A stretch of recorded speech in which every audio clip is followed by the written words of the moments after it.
The company needs to evolve beyond your limited capabilities, old sister, Dylan said smugly, sliding termination papers across the mahogany desk.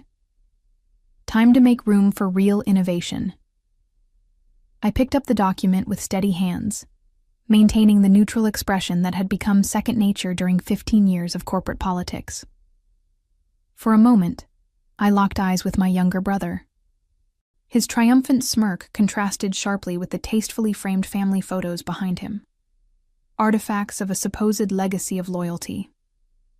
My name is Vanessa King, and at 44, I had spent a third of my life developing and managing the proprietary software system that powered Kingline Ventures, our family's logistics and inventory firm based in Pittsburgh. I wasn't just the IT lead. I had built the entire system from scratch, writing countless lines of code to create a framework that managed real-time shipments, automated billing, and tracked vendors across 3 continents. "Is this really how you want to start your tenure as managing director?" I asked, tapping the termination papers against the table to align their edges. Not even a week in the big office and already making sweeping changes? Dylan leaned back in our father's chair, a chair that, despite being reupholstered twice, still carried the impression of our father's commanding presence. But unlike our father, whose decisions were tempered with experience and consideration, Dylan had always acted on impulse and ego. "The board agrees we need fresh perspectives," he replied, adjusting his silk tie. "They've approved bringing in Vortex Solutions to overhaul our digital infrastructure. Their team will modernize everything: machine learning, cloud integration, the works. Things I've been advocating for years while you've kept us tethered to your homemade system." I almost laughed at how he said homemade, like I'd been knitting scarves instead of engineering an integrated logistics framework that had saved the company millions and outperformed every commercial alternative. But I didn't correct him. I never did. That was perhaps my greatest mistake over the years, assuming that my work would speak for itself. "You have 2 weeks of severance," Dylan continued. "Human Resources has already processed everything. Your credentials will remain active until end of day tomorrow to tie up any loose ends." As I rose from my chair, I noticed my brother already looking past me, at his computer screen, moving on. He didn't see the slight smile that crossed my face, not one of acceptance, but of understanding. Dylan had never bothered to comprehend what I actually did for Kingline Ventures, and very soon that ignorance would become painfully apparent. Growing up as the Kings of Pittsburgh had its challenges. Our father, Edward King, built Kingline Ventures from a 2-truck operation into a regional powerhouse that coordinated logistics for manufacturers across the Rust Belt. We lived in a sprawling Victorian in Shadyside, a world of private schools and country club memberships. While Dylan excelled at sports and charming adults at business dinners, I gravitated toward computers and mathematics. My father recognized my analytical mind early, buying me my first computer when I was 12. By 16, I was creating basic inventory tracking programs. When I graduated with my computer science degree, he didn't hesitate to bring me into the family business. "One day, the world will run on information more than steel," he told me, displaying a rare prescience for someone who'd built his fortune on physical infrastructure. "You'll help us stay ahead of that curve." My first major contribution came when our existing logistics software, an expensive third-party solution, failed during a major client onboarding. Working through 3 sleepless nights, I developed a stopgap measure that not only salvaged the client relationship, but proved more efficient than the original system. That was when Dad gave me the green light to develop a complete proprietary system. "Build something just for us," he said. "Something that fits exactly how we work." Over the next decade, I did exactly that, layering in specialized modules, custom-designed APIs, and lightning-fast routing algorithms that accommodated our growing business. The system became our competitive edge, allowing us to undercut competitors while maintaining higher profit margins. But as my system became indispensable, my role as its creator was increasingly taken for granted. Dylan, meanwhile, returned from business school with grand theories about disruption and digital transformation. He'd dismiss my work during board meetings, calling it legacy technology, while proposing partnerships with flashy tech startups. Our father always mediated, understanding that Dylan's vision had merit, but appreciating the reliability of what I'd built. "Your brother sees the future," Dad would tell me during our regular coffee meetings. "But you've built our present. Both matter." Then came Dad's unexpected retirement announcement, accelerated by minor heart issues. The board's choice of Dylan for managing director stung, but didn't surprise me. He had the charisma and connections that I lacked, plus a vision that sounded exciting to members who didn't understand the technical complexities involved. What did surprise me was how quickly he moved to dismantle what I'd built. The termination papers in my hands represented more than personal rejection. They signaled a fundamental misunderstanding of how deeply my code was woven into the company's operations. I cleared my desk methodically that afternoon, packing away 15 years of professional life into a single cardboard box. The few personal items, a potted succulent, framed photos of hiking trips, a small collection of tech conference lanyards, seemed inadequate representations of my time at Kingline. Jennifer from Human Resources hovered awkwardly nearby, tasked with ensuring I didn't steal company property or sabotage anything on my way out. She was new, barely 6 months with the company, and clearly uncomfortable with evicting someone who had occupied this office longer than most employees had been with the firm. "I'm really sorry about this, Vanessa," she said in a hushed tone. "Everyone in IT is shocked." "It's business," I replied, though we both knew it wasn't. It was personal, the culmination of a sibling rivalry that had finally found its resolution. I glanced at my computer screen one last time. Open on it was the dashboard for the Kingline Integrated System, KIS as the team called it. The interface was deceptively simple, showing real-time status of hundreds of shipments, color-coded inventory levels across warehouses, and financial projections updated to the minute. What wasn't visible was the complexity beneath. The custom architecture I'd built, maintained, and continuously improved for years. I had 24 hours before my credentials were revoked. 24 hours to decide what to do with the knowledge in my head that wasn't documented anywhere else. "Protocol says I need to ask for your master password override," Jennifer said, reading from her offboarding checklist. I smiled slightly. "It's in the system documentation. Dylan has access to all that now." This wasn't entirely true.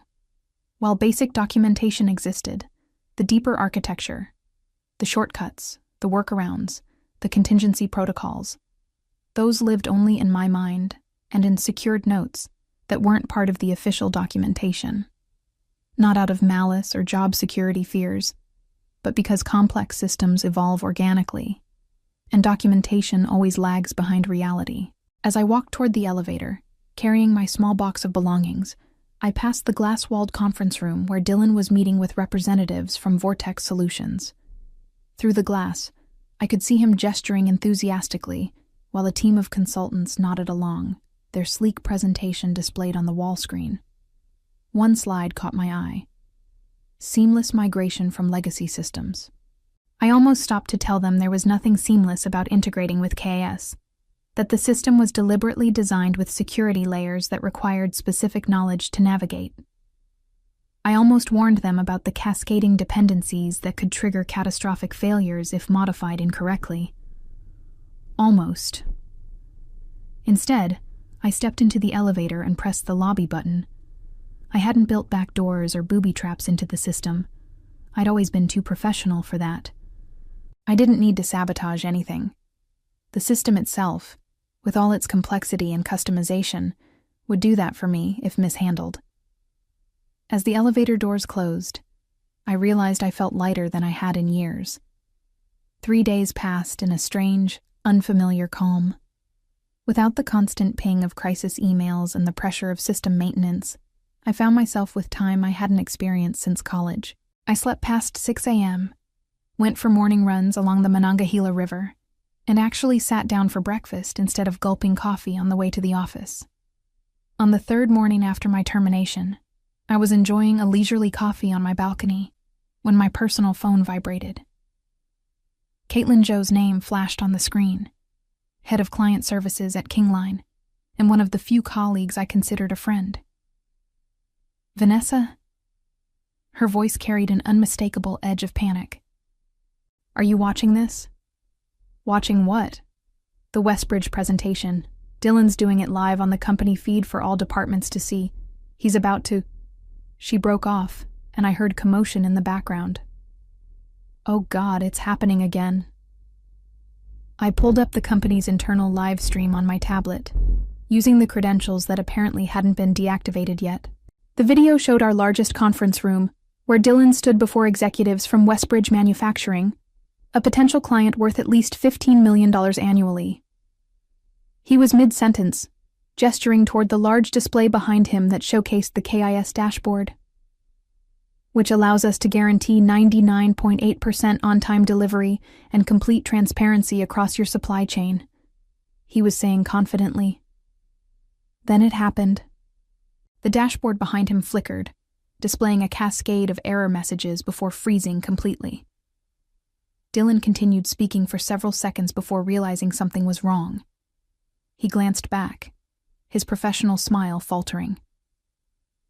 Just a momentary glitch, he said, tapping frantically at his tablet. Let me just refresh the... But the system didn't refresh. Instead, a critical error message appeared. Database integrity compromised. System lockdown initiated. I knew exactly what had happened. The KIS had a self-protection protocol I'd implemented years ago after a corrupted update nearly destroyed our shipping data. When it detected potential data corruption, it would automatically lock down to prevent catastrophic loss. Restarting required a specific sequence of commands and administrator verification, a procedure only I had performed until now. Dylan was still trying to recover, his confident demeanor crumbling. Our technical team will have this resolved momentarily, he assured the increasingly skeptical-looking Westbridge executives. My phone began lighting up with texts and calls, from IT staff, from operations managers, and finally from Dylan himself. I silenced it and continued watching the disaster unfold. Within minutes, reports began flooding the emergency channel in the company's messaging system. Warehouse terminals offline, shipping labels unable to generate, billing system frozen. The entire operation had ground to a halt. A sick satisfaction settled in my stomach, followed immediately by guilt. These were still my colleagues struggling through no fault of their own. The clients being affected had done nothing wrong. Only Dylan deserved this humiliation. My phone rang again, this time displaying Edward King, my father. I hesitated before answering. Vanessa. His voice carried none of its usual commanding presence. Instead, he sounded tired, worried. The system's down. I know, I replied. I'm watching it happen. Dylan says it's a systematic failure, that your architecture was fundamentally flawed and finally collapsed. I laughed bitterly. Of course he'd say that. The system isn't flawed. It's protecting itself from whatever they're trying to do to it. A long silence stretched between us before my father spoke again. Can you fix it? The question hung in the air. Could I? Certainly. Would I? That was more complicated. I don't work for Kingline anymore, Dad, I finally said. Dylan made that very clear. My father sighed heavily through the phone. This isn't just about you and Dylan, Vanessa. There are 300 employees whose jobs depend on getting things running again, not to mention our clients. The guilt I'd felt earlier intensified. He was right. My satisfaction at Dylan's predicament came at the expense of many innocent people. But the wounded part of me, the part that had been dismissed and discarded after 15 years of dedication, wasn't ready to concede. Dylan should have thought about that before firing the only person who fully understands the system, I replied. Besides, he has Vortex Solutions now. Aren't they supposed to be modernizing everything? Vanessa, my father started, but I interrupted him. I'm sorry, Dad. I have a job interview in an hour. I have to go. This wasn't entirely a lie. I did have an interview scheduled that morning, with Caravel Logistics, a mid-sized competitor that had reached out almost immediately after word of my departure from Kingline spread through the industry. Their CTO had been trying to poach me for years. As I dressed for the interview, I couldn't help checking the Kingline emergency channel again. The situation was deteriorating. Regional managers were reporting that trucks were idle, drivers were waiting for instructions, and warehouses couldn't process incoming or outgoing shipments. Conservative estimates put the cost of the outage at $50,000 per hour, and climbing. My interview with Caravel went exceptionally well. Their technical team asked intelligent questions about system architecture and showed genuine interest in my approach to logistics software. The CTO, Lawrence Bennett, didn't hide his excitement at the prospect of having me build something for them. "We've been trapped in vendor solutions for too long," he explained as he walked me out. "Having someone in-house who could create something tailored to our needs would be revolutionary." "Someone like me, you mean?" I said with a smile. "Exactly like you." He handed me a folder. "This is our offer. It's aggressive. We want you to know how serious we are. Take a few days to think about it." Back in my car, I opened the folder and nearly gasped. The compensation package was almost double what I'd been making at Kingline, with substantial equity and the title of Chief Technology Officer. It was everything I deserved but had never received at the family company. My phone was still blowing up with messages from Kingline. I scrolled through them briefly.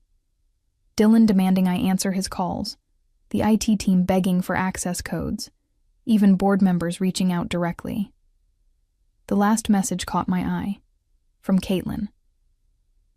"Westbridge walked. Dylan is blaming you publicly, saying you sabotaged the system before leaving. Board emergency meeting in progress. Please call me." I felt a surge of anger. Sabotage?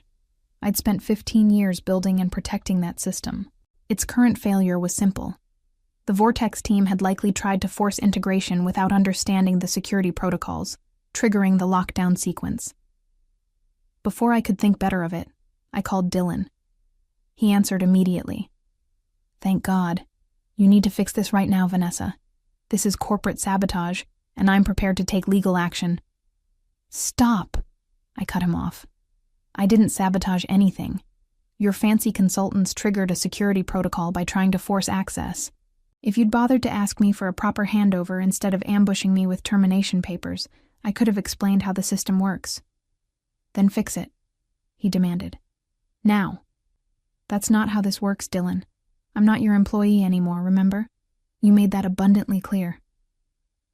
There was a moment of stunned silence before he spoke again, his voice suddenly conciliatory.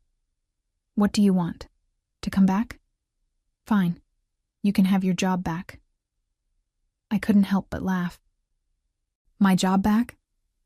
After you humiliated me and questioned my capabilities? I don't think so."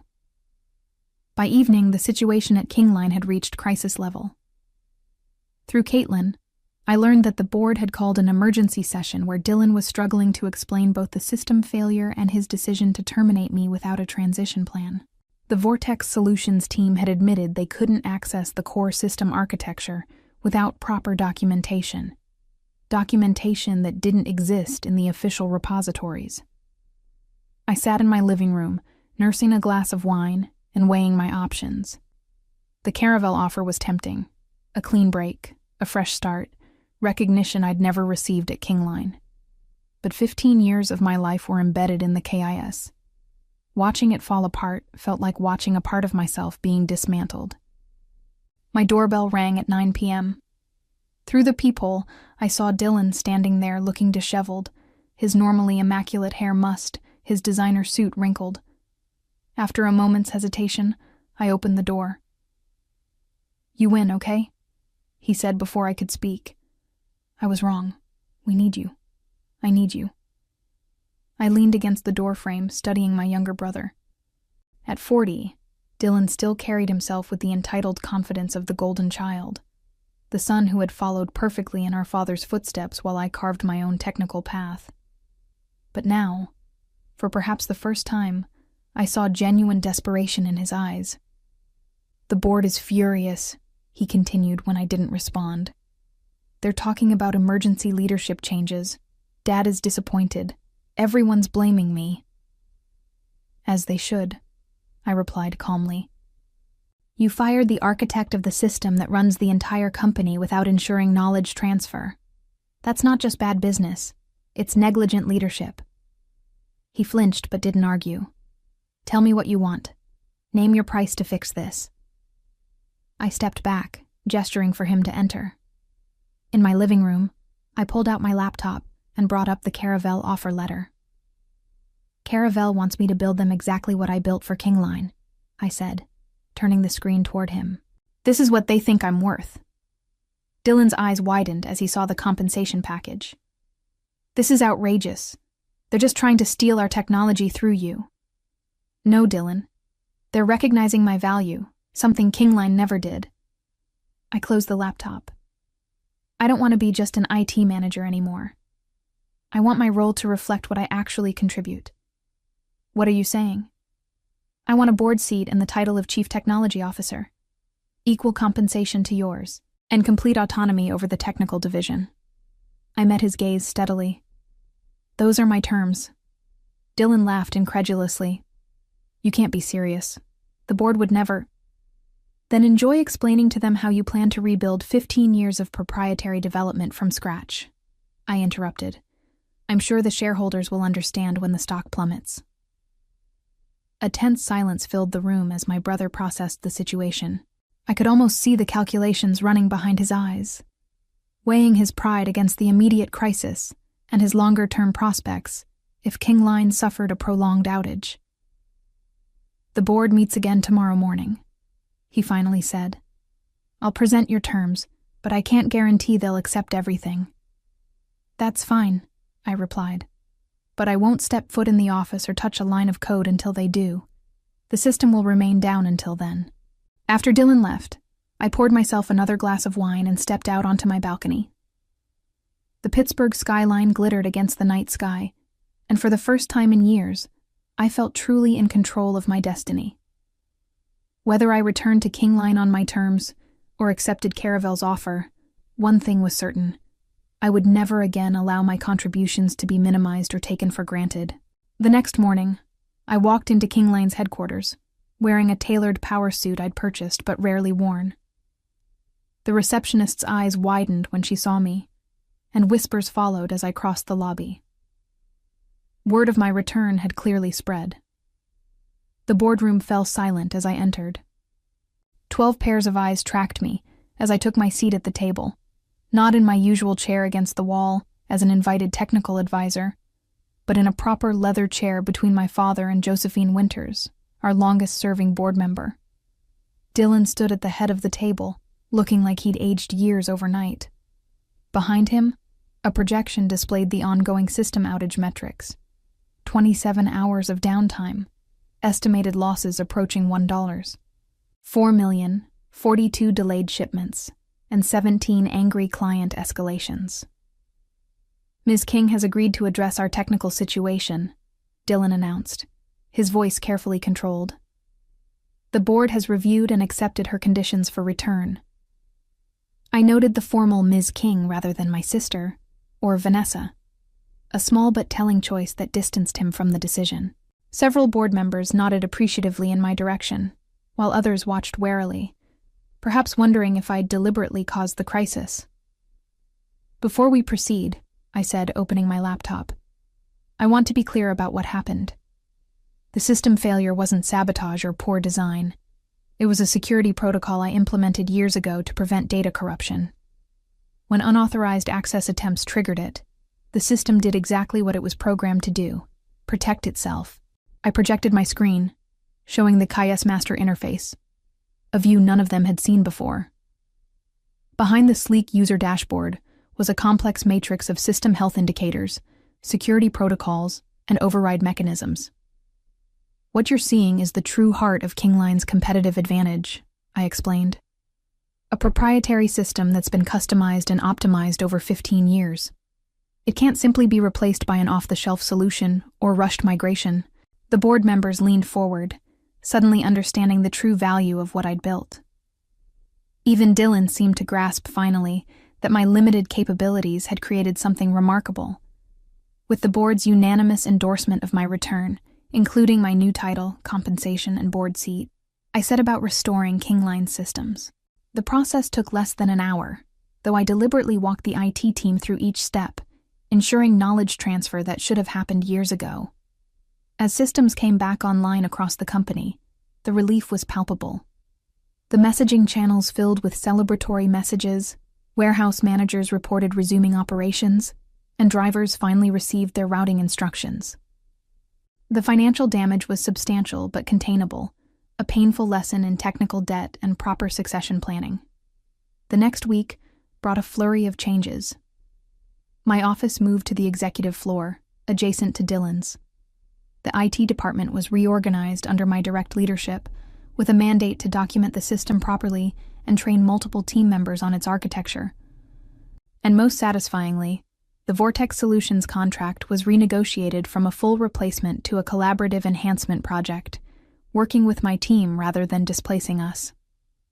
Dylan maintained a professional distance, our interactions limited to necessary business discussions. The sibling relationship remained fractured, but I found I didn't mind. Respect was more valuable than familial warmth, especially in a corporate environment. The most meaningful change came from my father. At our first weekly coffee meeting since my return, he acknowledged what he'd failed to see for years. "I always thought Dylan would lead Kingline because he reminds me of myself," he admitted. "But the truth is, you're the one who's truly innovated, who's built something from nothing. I was wrong not to see that sooner." The validation felt good, but I realized it was no longer necessary. The crisis had proven my worth beyond question. To the board, to our employees, and most importantly, to myself. My new business cards arrived that Friday. Vanessa King, Chief Technology Officer, Board Member. Looking at them, I felt a deep satisfaction that had nothing to do with revenge, and everything to do with finally receiving the recognition I'd earned.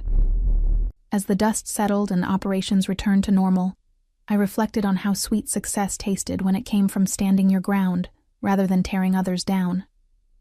I hadn't needed to sabotage anything. I just had to wait for the gap I left behind to reveal its true size.